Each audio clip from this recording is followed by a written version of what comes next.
ఇవాళ fathers day అట. Fathers అందరికీ హ్యాపీ ఫాదర్స్ డే.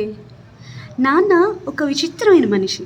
ఎందుకంటే అమ్మ చేసేవన్నీ కళ్ళకు కనిపిస్తాయి, చెవులకు వినిపిస్తాయి, మనకు అర్థమైపోతాయి కొద్ది టైంలో, కాకపోతే కొద్ది టైంలో. కానీ నాన్న చేసేవి కళ్ళకు కనపడవు, క్వాంటిఫబుల్గా ఉండవు. అంటే మనం దాన్ని మెజర్ చేయాలన్నా, లెక్క కట్టాలన్నా పాసిబుల్ కాదు. నాన్న ఎంత గొప్పవాడు.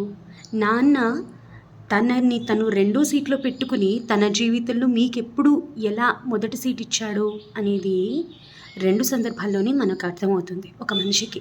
ఒకటి, మీరు నాన్న అయినప్పుడు, లేదా మీకు ఆ నాన్న దూరం అయినప్పుడు. ఈ రెండు సందర్భాలు ఎప్పుడు వచ్చినా సరే చాలా స్ట్రాంగ్గా వస్తాయి. కానీ ఆ సందర్భాల్లో నాన్న మీ కళ్ళెదురకుండా లేకపోవచ్చు, లేదా నాన్నకి మీరు చెప్పాలనుకున్న మాట చెప్పలేని పరిస్థితి ఉండొచ్చు, వాళ్ళు అర్థం చేసుకోలేని పరిస్థితి ఉండొచ్చు.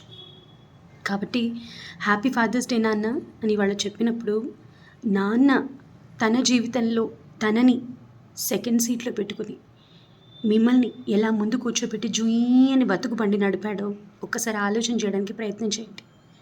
చిన్న చిన్న విషయాలు మీకు కనబడతాయి మీరు వెతికితే, కానీ వెతకకపోతే ఎప్పటికీ కనపడవు. కాబట్టి అమ్మ కనిపించే గొడుగు అయితే నాన్న కనిపించని కొండ లాంటి గొడుగు.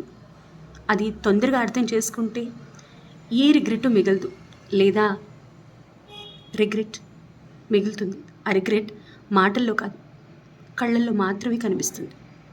ఇప్పుడు ఏం చేయలేం. అందరికీ హ్యాపీ ఫాదర్స్ డే.